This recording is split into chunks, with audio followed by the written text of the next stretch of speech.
And while we're waiting for some folks to hop on, I will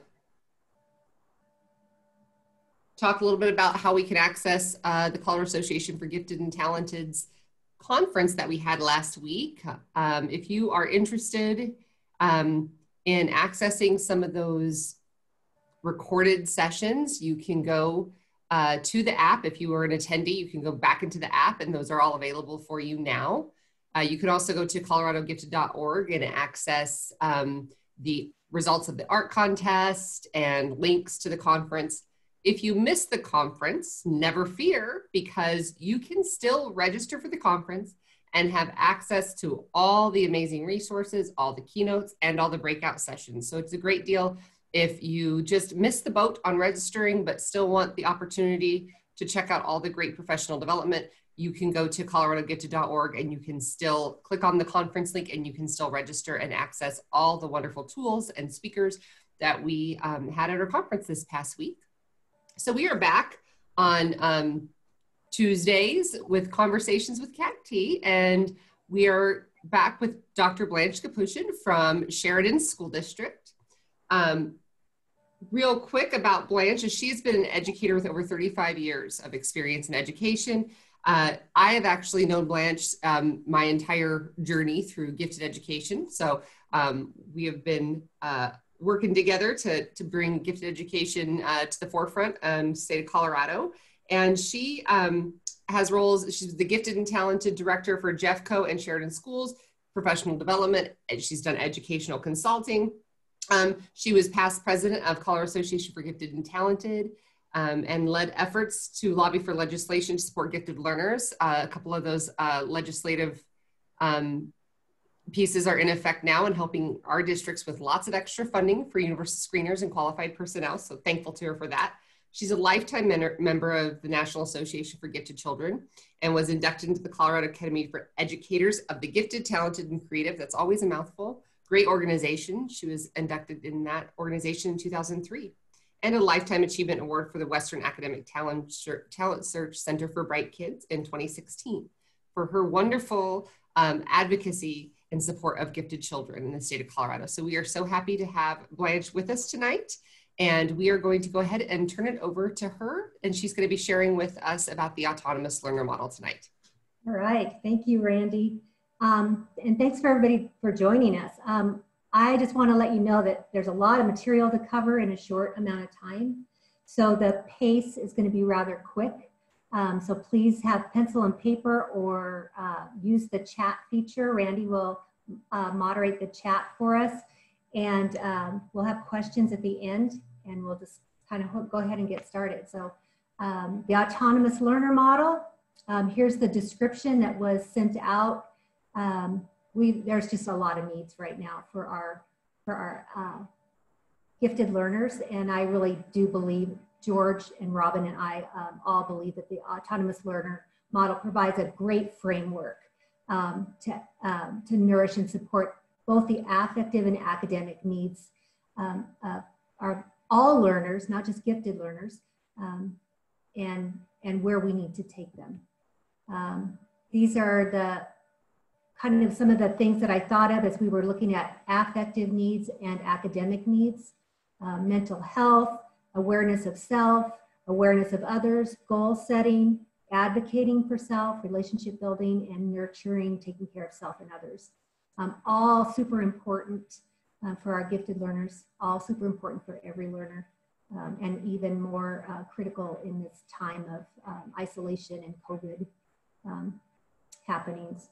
Academic needs, opportunities for exploration, investigation, and in-depth studies, the enrichment dimension of the ALM, creating and gaining new knowledge, which our kids do all the time, and they never cease to amaze us in what they do and how they do it. And then opportunities for sharing of learning in authentic settings with authentic audiences. Sometimes we get stuck in our classrooms and forget that we can recruit or envelop other people, organizations, to come in and help us with our gifted learners, to give them that authentic learning experience. Everything that I'm going to read reference today is from the Autonomous Learner Model Resource Book that George and Robin and I did. We updated we updated activities, the definition, all of that. So if you're interested, it's available at Proofrock Press. And sometimes I even find it on, what's it called? Amazon, a few dollars cheaper. We've got some learning targets that we're going to look at. The first one is we want you to be able to use the autonomous learner model to create individual goals and learning plans to provide opportunities to create and gain new knowledge based on students' choice and interests, and understand how the 5 dimensions and 4 domains of the ALM will support the affective and academic needs of your learners and kids that you work with. This is one of my favorite pieces of work by George, Dr. Betts, because I think it, you know, he truly wrote this almost 40 years ago, but it still speaks today. It's still applicable today. A lifelong learner is one who loves the moment, seeks truth, friendship, knowledge, and wisdom. This person accepts self and others and realizes the chance to make this a better world. A lifelong learner discovers new paths for growth, joy, knowledge, and friendship. And the journey begins today. And you can see in his writing that their affective needs are in there and academic opportunities are in his writing. This is the model of the complete autonomous learner updated in 2017. The descriptions on the outside: orientation, individual development, enrichment, seminars, and in-depth study, we refer to as the 5 dimensions. And then in the middle, you will see emotional, social, intellectual, cognitive, physical, and health. Those are what we refer to as the 4 domains. The 4 domains were added, part of the major revision of the model. And when we looked at activities and what needed to be or happen for gifted learners, we knew that those 4 domains had to be the heartbeat of the model. And so that's why it's in the middle of the model, and it's intentionally placed there. Orientation, when you look at the first, I'm going to stay on this slide for a little bit because it's pretty key. Orientation, you can see that understanding giftedness, talent, intelligence, and creativity is a key component.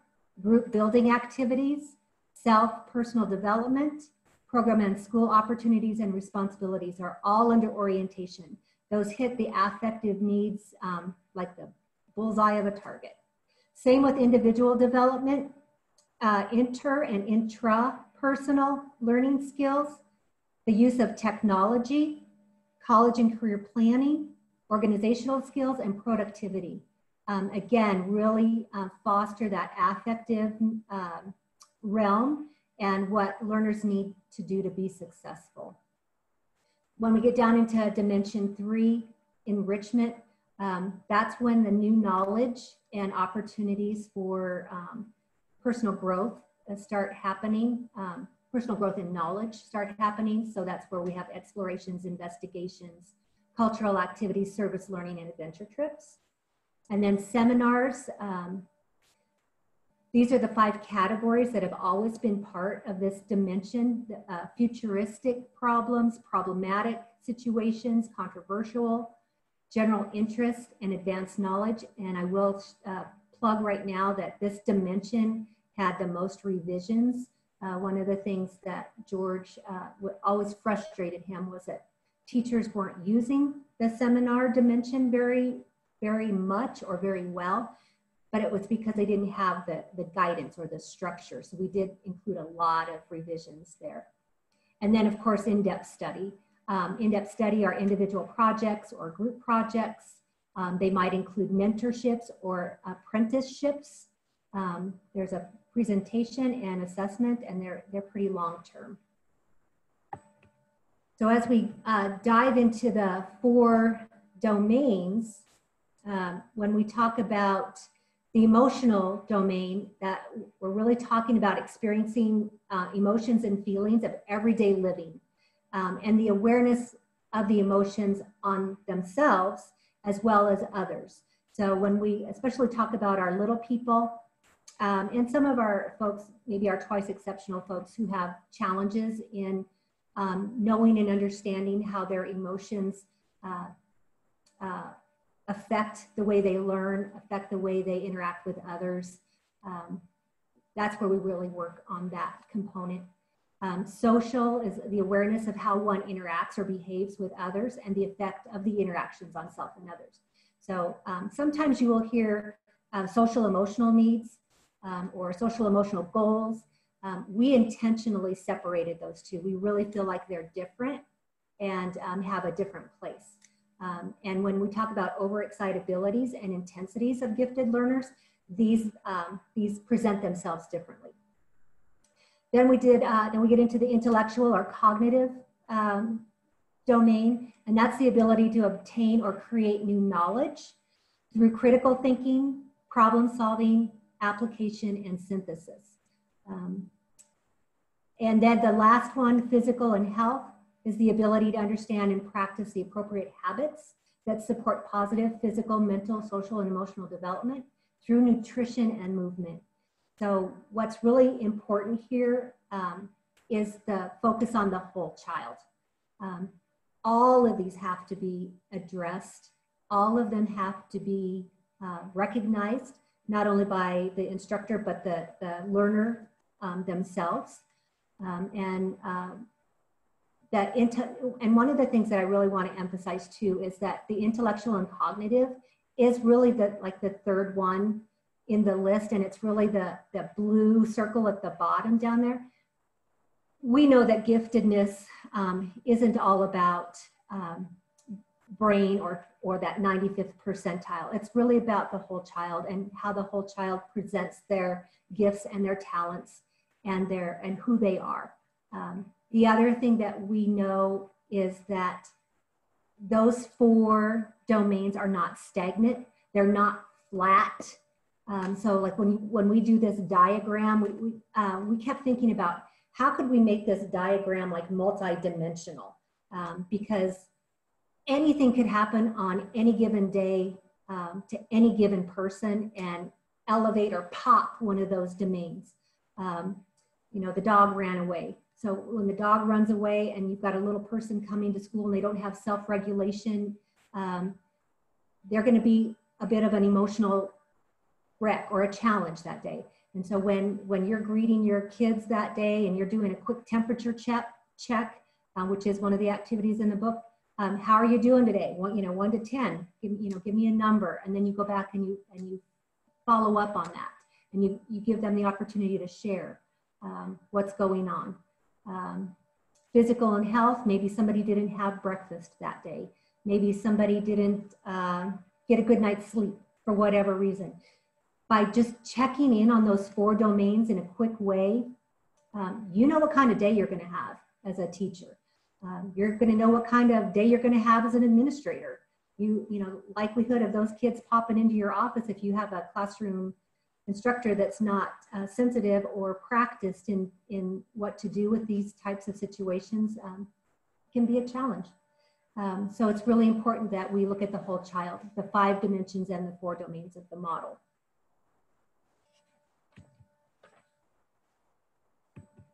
This is the updated definition of the autonomous learner. And I am going to read it to you just because I don't know who's there. Autonomous learners perceive learning and living as 2 main components of ongoing development of potential in the cognitive, emotional, social, and physical domains. Motivation comes from within, skills are internalized, and passions are the paths to their life journey.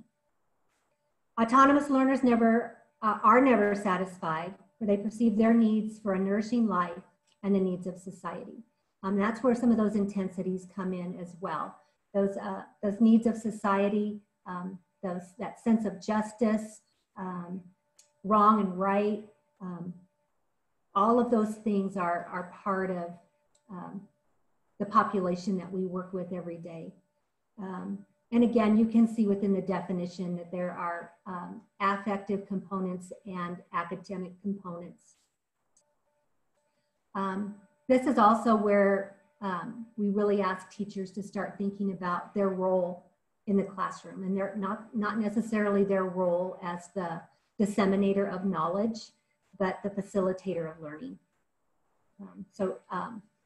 Some like flips in philosophy need to happen around this time.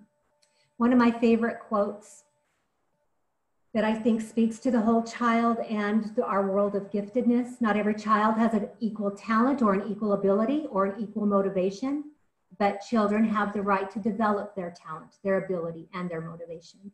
And when we have classrooms that allow for voice and choice in their learning through the 5 dimensions and the 4 domains, I will tell you that the level of engagement increases,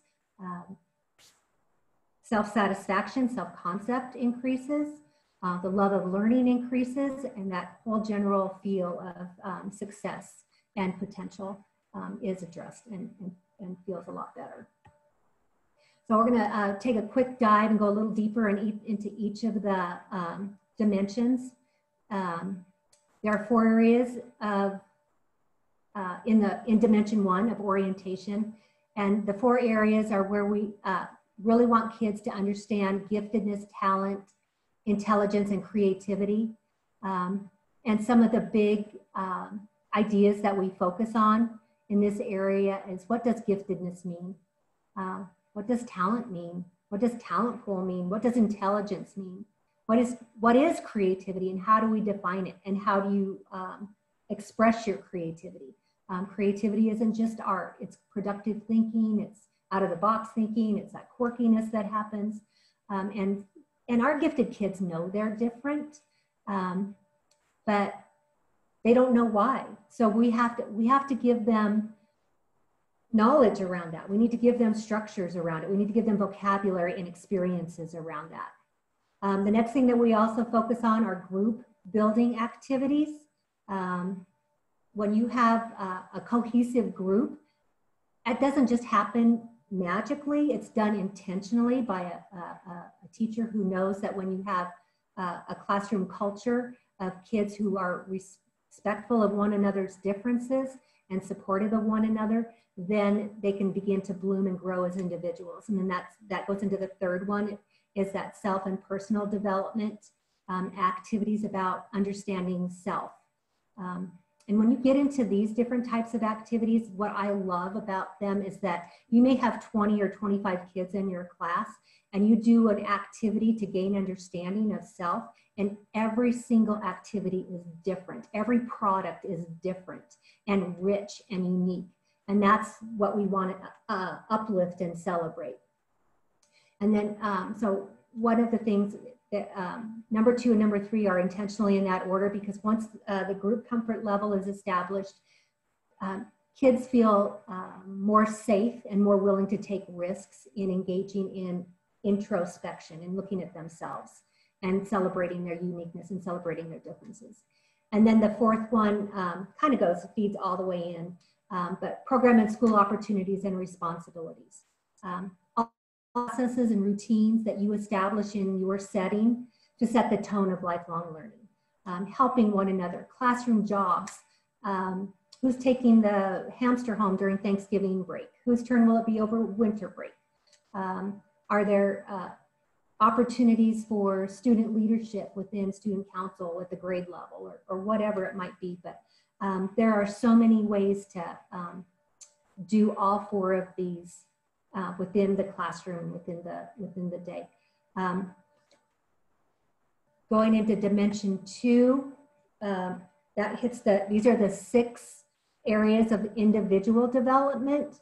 And one of the things that I want to say before I get into these 6 is that sometimes teachers want to go right into the enrichment dimension, right into explorations and investigations before they do orientation and individual development. But one of the things that I'll tell you, and so the feedback that we've received from teachers over the years, is that you need to do dimensions 1 and 2 to build confidence, to build self-awareness, to build success, to build that risk, the ability to take a risk, the confidence to take a risk. So in inter and intra personal area of individual development, that's where we get into the profiles of the gifted learners. So many of you know of Dr. Neihart's work with Dr. Betts, and that's where we get into the 6 profiles. The teacher, type 1, the teacher pleaser, type 2 is the creative or the challenging, type 3 is the underground, type 4 are the at-risk, type 5 are the multi-potential or the twice exceptional, and then type 6 is the autonomous learner. That's a study in and of itself. There are also some needs assessments in that dimension, that area of that dimension, around interpersonal skills and intrapersonal skills. Learning skills, we talk about these all the time at every level: creative thinking, critical thinking, problem solving, decision making, futures thinking. The challenge is, how do we infuse and integrate these activities into our content areas? And it can be done. It absolutely can be done with intentionality. Technology, oh my gosh, right now with the remote learning and blended learning and all the things that we're doing right now, because COVID has tossed us into a head spin, a tailspin, and all of that. Use of personal devices, appropriate social media. What does blended learning really look like, and what does blended learning mean for different groups and different ages? Virtual storage and access. I was talking to a 9th grader the other day, and he loves learning, he loves school, but nobody's taught him how to organize his virtual space, and nobody's taught him how to create a folder and organize his classes and how to submit his assignments. And so the more he's anxious about how to do all this stuff, the more he's not doing his assignments, and now he's behind in his assignments, and he's just all upset, when it could have taken a simple quick lesson in Google Classroom on how to create a folder for the class, how to move your assignments into that class, how to log into your class, and all of that. And it's just, those pieces are missing for our kids right now. And of course, coding and gaming is a huge motivator for kids with technology right now. College and career planning. Kids can do explorations and investigations around those. Where do they want to go to college? What do they want to study? This whole area can be infused and integrated into ICAP, starting at grade 6 through 12. Planning applications, letters, selections, participation in all different types of clubs and groups, and how do you document that, and how do you keep track of all of that so that it's all in one place. Organizational skills. This to me speaks to our advanced learning plan. Goal setting. What are some long-term goals, short-term goals, ALP goals, academic goals, affective goals? All of those things fit right into here, into the individual development, organizational skills of Dimension 2. Time management is huge for our gifted kids, especially our kids who have challenges with executive function, which then leads into life management, right? So you figure out what your challenges are around time management as a student or a learner, and then as an adult with life management, you hire a secretary that can manage your time for you, if you are so lucky to be able to do that. And then productivity and engagement. We talk about this all. This is the heart of learning. Passion learning, project planning, speaking and writing, product selection. How are you going to present your project or your information or your new knowledge, your self-project, and then self-project reflection, and then that personal self-assessment. I think we skip that part of learning. Once the project is over, once it's presented, do some reflection and do a self-assessment. What would you do differently next time? What were you most proud of? What would you change? 2 or 3 simple questions. no right or wrong answer. I think teachers are sometimes afraid to ask those questions, but they're really critical for that personal growth, that individual development. Okay, love this quote. We need to provide our students with activities that are innovative and challenging, as well as purposeful, underline purposeful, if we want them to be engaged in their learning. So when we think about all of the content standards that we have to cover and all the things that we need to do, we need to connect that purposefulness to it, and ask the learners, what do you want to do to make this more challenging or more purposeful for you? Again, bringing in that individuality to it as well. And those of you who have been in our presentations, whether it was Dr. Betts or just myself, know that I absolutely adore this quote. Dr. Gallagher, it just speaks to me, and it's that big what if. What if we don't? What if we don't meet the needs of our gifted kids? So failure to help the gifted child is a societal tragedy, the extent of which is difficult to measure, but which is surely great. How can we measure the sonata unwritten, the curative drug undiscovered, COVID-19, the absence of political insight, election next week? They are differences between what we are and what we could be as a society. Okay, so when choice and voice is intentionally integrated into the opportunities provided, the outcomes are endless. And maybe that sonata will be written. Maybe that curative drug will be discovered. And maybe we have some future wonderful politicians in our midst. As we get into the enrichment dimension, this is where we start doing some flipping.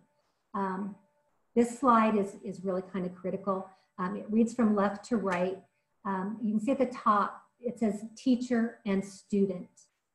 And then the 3 bullets below, the curriculum is designed by a teacher. They're doing straight content standards, nothing but the facts, by the book. It's all teacher designed, teacher delivered, and it's taught to the student. And then an example would be the teacher develops the advanced learning plan with input from the student or the learner. And we get into that middle section where we start flipping a little bit. The student becomes a learner and the teacher becomes a facilitator. Okay? This is where we want learners to develop their content or their new knowledge or their projects with input from a facilitator. And that facilitator is the classroom teacher, but they become the facilitator of the learning, not the disseminator of knowledge. And the learner presents their plan or their individual goals or whatever it may be. It says for year 2 in here. So we set this one up for a 2-year PD program. And then the last column is learner and facilitator. And that's where the learner is in charge of their learning, they create their knowledge, they choose their knowledge, they say why they plan their knowledge. So it's learner assessed, it's designed and redesigned by the student, it's implemented in like year 3 of the implementation with the emphasis on demonstration of learning, like a capstone project. Okay, so some teachers, and it depends on the grade level as well, this happens a lot quicker at the high school level than it does at the elementary level. But it's a progression, and that's another whole session if we want to get into how you want to create that plan. But we can do that at another time too. There are 5 areas in the enrichment dimension, dimension 3. The 2 that you've probably heard the most about are explorations and investigations. Explorations, I have kindergartners that do explorations. They come to us and they tell us what they're interested in, what they want to explore. Explorations can be a simple, for kindergartners, we tell them to draw. Draw what you want to explore. What are your thoughts? What are your ideas? And what do you want to share about that? 3rd graders, there's a a simplified form that it's very brief. They fill it out, share what they want to do. By the time it's middle school or high school, it's a little more detailed form. But these are frequent. As many times as a learner comes to you and says, I want to explore penguins. I want to know more about how eggs are laid. I want to know more about fire trucks, or I want to learn more about how satellites work. You hand them the sheet and say, go do it, and come back and tell me. They're frequent and they're not assessed. What I would tell you though is that each kid should probably have a folder, because if you have a kid who's on fire and just like one of those multi-potential kids and wants to know everything about everything really fast, you need to keep that thinking and put it in a folder and a file system. So create some sort of exploration station in your classroom with that handout, with the like a file folder system right there, so that they can do it, show it to you, and file it. So then the next step is taking those explorations, like after there are 5 or 6 explorations in that folder, it's time to take out that folder and say, hey, which one of these kind of floats your boat right now? Is there something you want to go a little deeper into? Like a couple weeks, not long, just a couple weeks, 2 to 3 weeks. And then you give them feedback and have them do some self-assessment on that as well. And keep it in the folder. Keep all of that thinking together, because those explorations and investigations might turn into an in-depth study, might not. The next one over on the right-hand side, cultural activities. Our communities are full of cultural activities. We have Day of the Dead coming up. It's a big deal in Sheridan Schools. There's a huge celebration. It's not necessary, we don't necessarily celebrate Halloween, but Day of the Dead is a big one. And the sugar skulls and all the decorations and the fancy dresses and the music that come out are incredibly beautiful and fun and spiritual and cultural. So we do a lot of that. Theater, going to the theater. Oh, we can't do that right now, right? But in the past, I've had kids go to the theater in small groups and come back and share about the production that they went to, what they liked, what they didn't like, where they went to have dinner before, where they went to have ice cream after. All of those things build community and expand the culture of the community that you're in. So if you're in a rural community and you have traditions, barn dances, all of those different types of things, you uplift them and celebrate them and figure out where those cultural activities came from, what historical links they have. I just had a thought about a community that farming community that I worked with in the eastern plains of Colorado. Was a huge Norwegian farming community. And they had some cultural activities that went back to the traditions of the Norwegian culture. I didn't know that Colorado had a pocket of Norwegian settlers. And there's a little community out there. They go back to those traditions. I knew we had a big German influx, but I was not aware of the Norwegian influx. Again, service learning, depending on the age. It could be a classroom service project. It could be a school service project through student council. It could be an out of school service learning project. So many of our kids are connected to Scouts or other service clubs or church. They're always doing something. And the more you can bring in things that are happening outside of school and connect them to things that are happening inside of school, it continues to build that culture, that school of culture, and that family, that feeling of family and acceptance and uniqueness. And then the last one on this page is adventure trips. I've done adventure trips for 20 years. The youngest group that I've ever done an adventure trip with were 3rd graders, and our adventure trip was a trip to the Denver Art Museum, where we stayed overnight in the art museum and did some extended work in the art museum, study of the pieces. We were, it was around the Colorado history exhibit, and did some work there. I've done the majority of my adventure trips with 6th graders. Yeah, we've backpacked most of this country. My favorite, Canyonlands in Utah. One June, we did Estes Park. I'll never forget it, June 7th, and we got 7 inches of snow. So we decided then to head south and stay in Arizona or Utah or down where we knew it was going to be warmer, and not have the weather be a factor. And then my latest adventure trips, and George actually went with us on one of them to Europe. We took, I had a GT resource teacher in Jeffco who's still doing these, but not right now because of the travel restrictions, but trips to Europe, themes, themed trips. One year we did World War II, mostly because she was a World War II literature buff. And it was the 70th anniversary of the Normandy invasion. So it was relevant, it was timely, it was historic, and these kids were passionate. I think we had 25 kids on that trip, and they were passionate about that time in history. So adventure trips are awesome. Retreats are also awesome. The Wheat Ridge High School GT Center program does a retreat every fall. And retreat is one of the activities in the 3rd dimension. And they do it in the fall, and it brings the community together. They do a campfire at night, and they learn so much about each other. So those are the 5 areas of the enrichment domain. You will also, many of you know, Night of the Notables.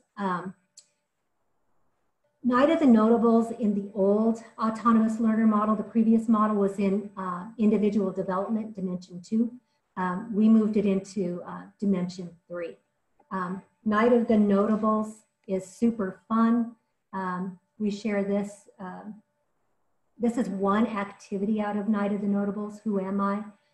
So this student from Euclid Middle School, I'm sure she's probably in her mid-20s or 30s by now, but you can kind of read through it. Who Am I poems.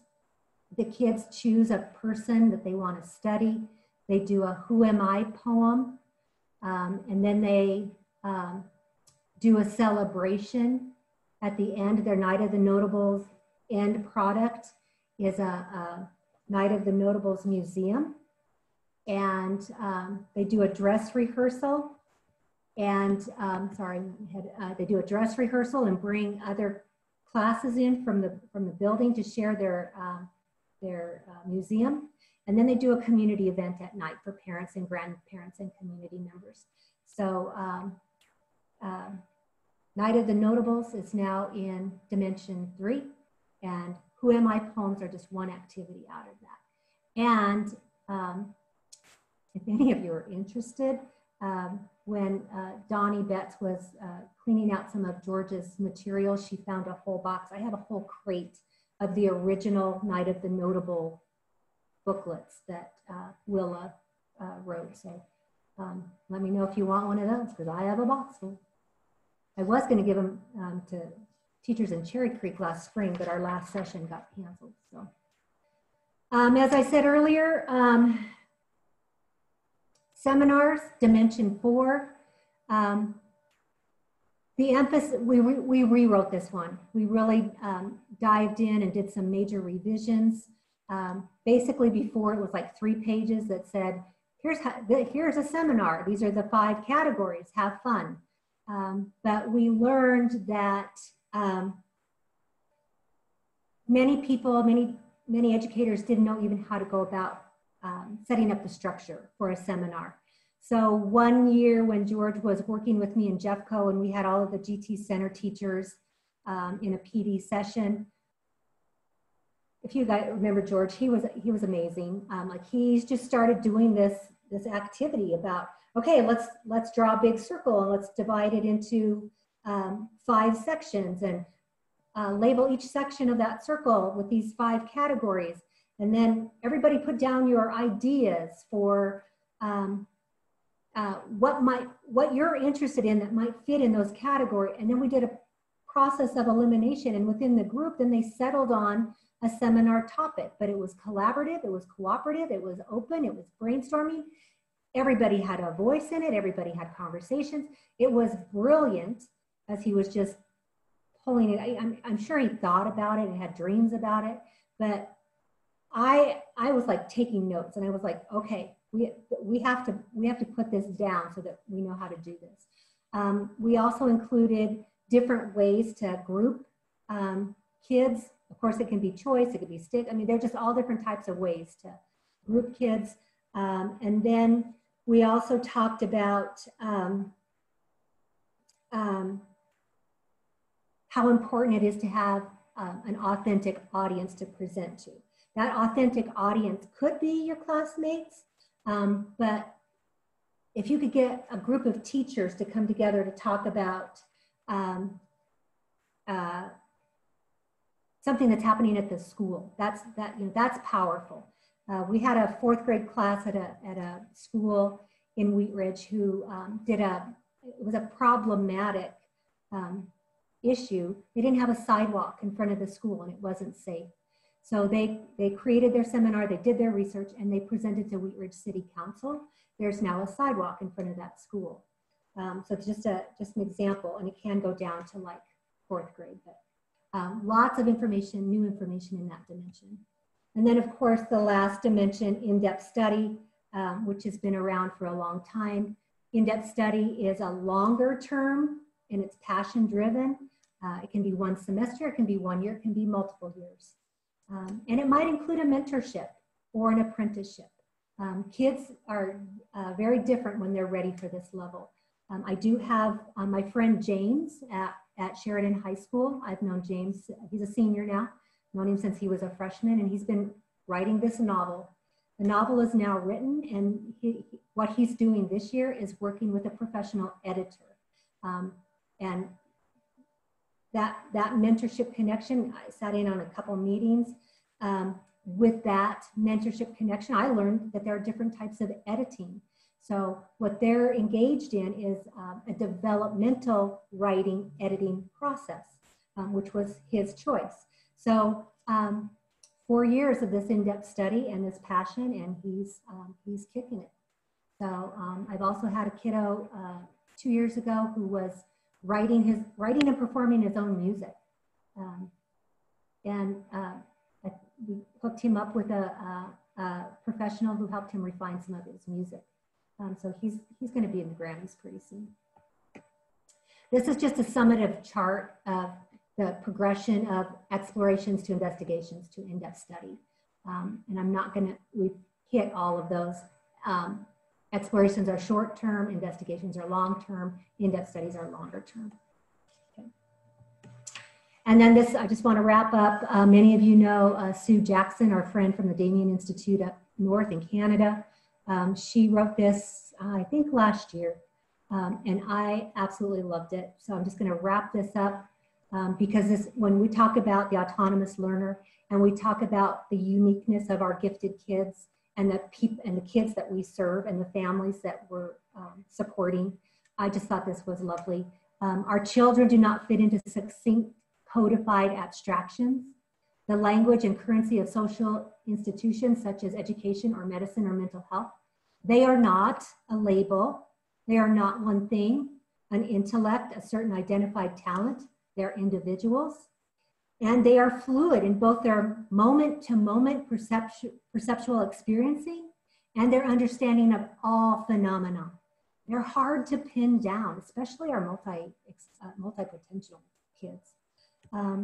They are learning, growing, and developing in idiosyncratic ways under our feet, sometimes so rapidly that it's astonishing, oftentimes in ways indescribable, even from the child's own point of view.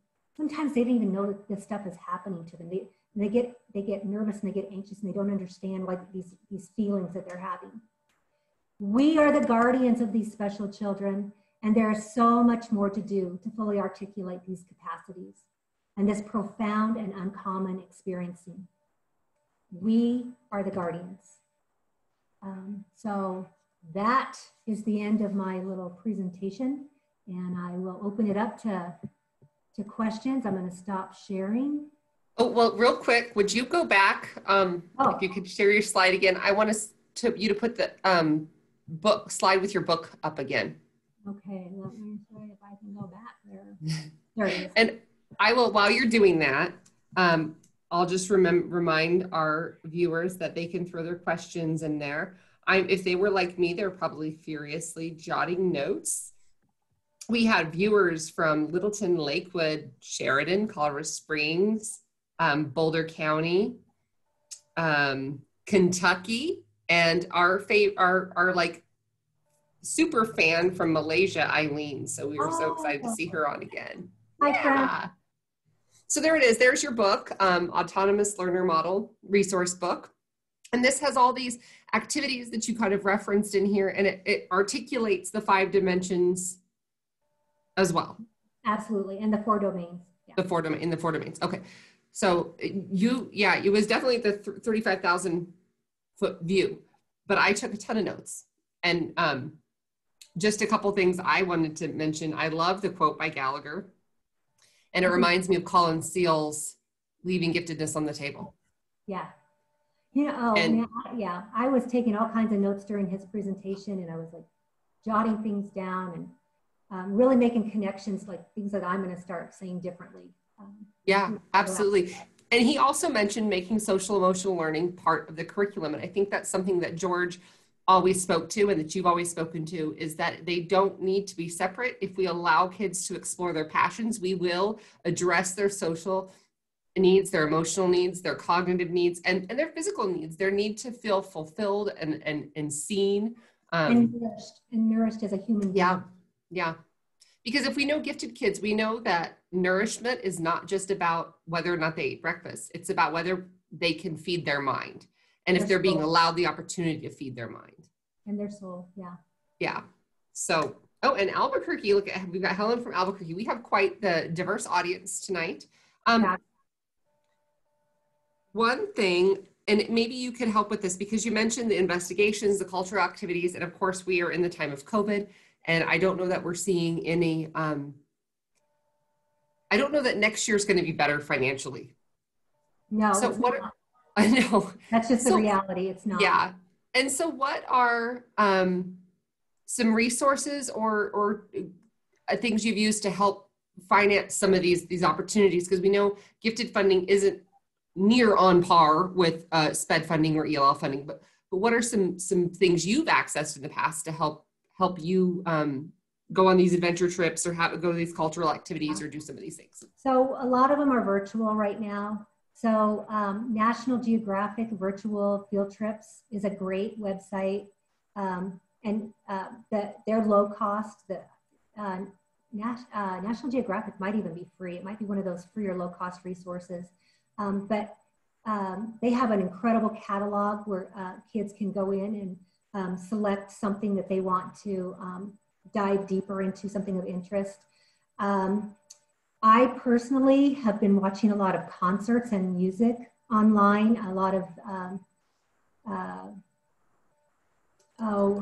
can't think, they're not symphonies, they're just like mini concerts and genres of music.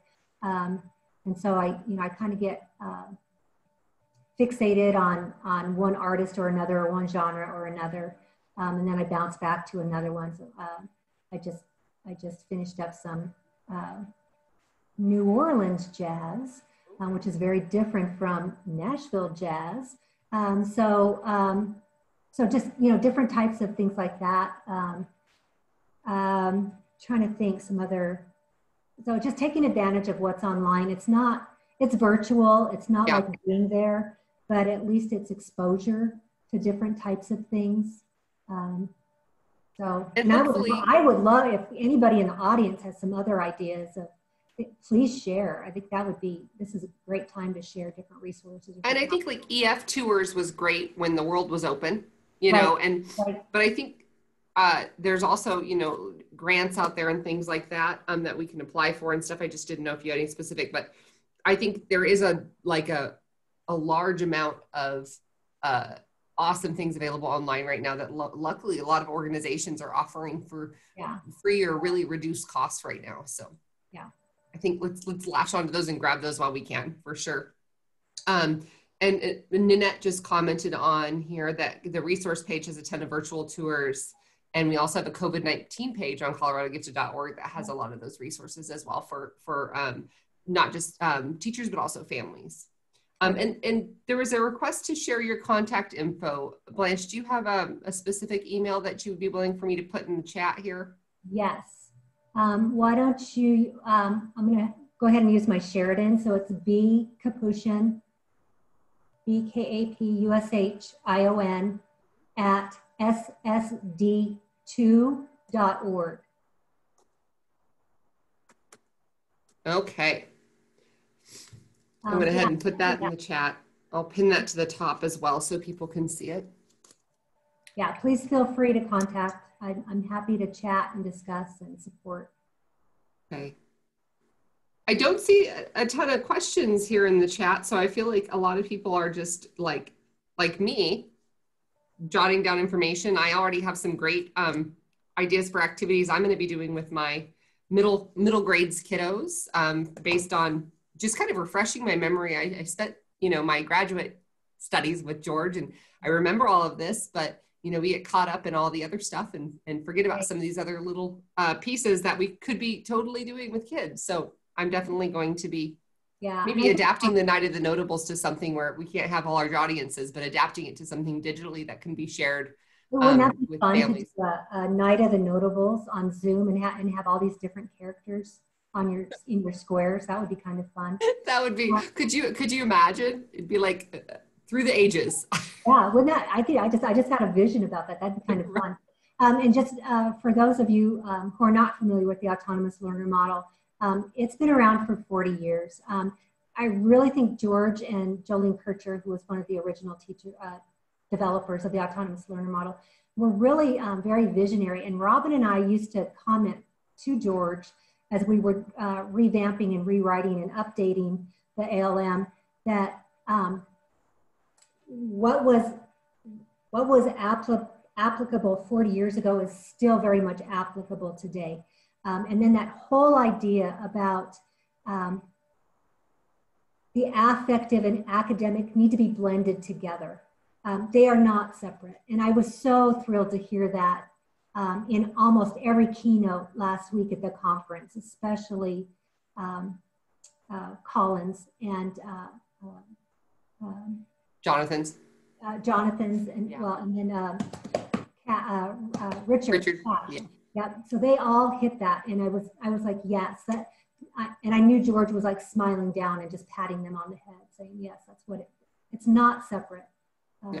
They're one in one and one in the hand. So yeah, absolutely. It's a challenge, but think about it. Think about how to do that.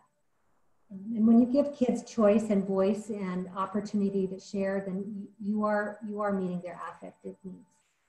Well, and if you look at when we study economics and we study businesses, right? You study like Google. Why is Google, they have such good retention of staff, and why do they keep so?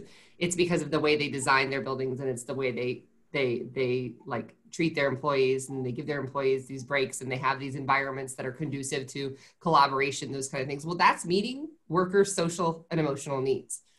Right. So how do we understand that will help motivate our kids and help drive their passions if we can, meet the whole child? Yeah, and we always want kids to be creative and productive thinkers, right? But if we don't allow them space and voice and choice to be creative and productive thinkers, they're not going to. It's not just going to magically happen. So I think teachers need to be risk takers and let go of the reins and just toss it out and see what happens with your kids. You will be amazed. You'll be amazed. Give up a little bit of control. There's an old saying, it takes control to give up control. Yeah. And what bounces back is amazing. Well, and our gifted kids will be the first ones to push back on that a little bit, to like push those edges. And when they're told they can't, some kids will continue to push, but some kids will shut down. Oh no, you have to do it this way. It has to be done this way. It has to be this way. They know the difference. They know it doesn't have to be done that way. They know there's other ways to achieve results. And because they're gifted and they understand that, and they're gonna, you know, I think a lot of kids need that voice and choice to feel like they have some ownership of their own learning. And I think that's what we're saying here is. And Randy, that reminds me, like that's a great way, that's a segue into those different 6 types of gifted learners, because not every gifted learner is the same, right? So that's a whole other workshop on those profiles of the gifted learners. You'll have to come back and do the profiles. Yeah. But that chart is also in that book, and it's a great chart. It's the updated chart that was done in 2010, I think. So Maureen Neihart and George worked on that chart and updated it, and it's in the book, and it's fabulous. I refer to it all the time. Awesome. Well, Blanche, I know you have a school board meeting to attend. Woo-hoo. I know. Fun times. Tuesday evenings are a blast, right? Yep, there are. Yep. Well, we will go ahead and let you go, but I think maybe we need to think about you coming back and talking about our profiles or something one time, because I think those are also a great way to view the wide variety of gifted kids that we serve. So I would be happy to do that. Let me know. Awesome. All right. Awesome. Thanks, everybody. Thanks for taking time to join us. Absolutely. Thank you. And, you know, we are not going to be on next week because next Tuesday is kind of a big deal. I don't know if you knew. I don't know if you've been watching the news, but there's this little election happening. And so Tuesday, we are not going to be on. I think we're all going to be paying attention to the election results and all the other different ballot issues that we've all voted on. So if you haven't turned in your ballot in Colorado, you still got time. Please do. Please do.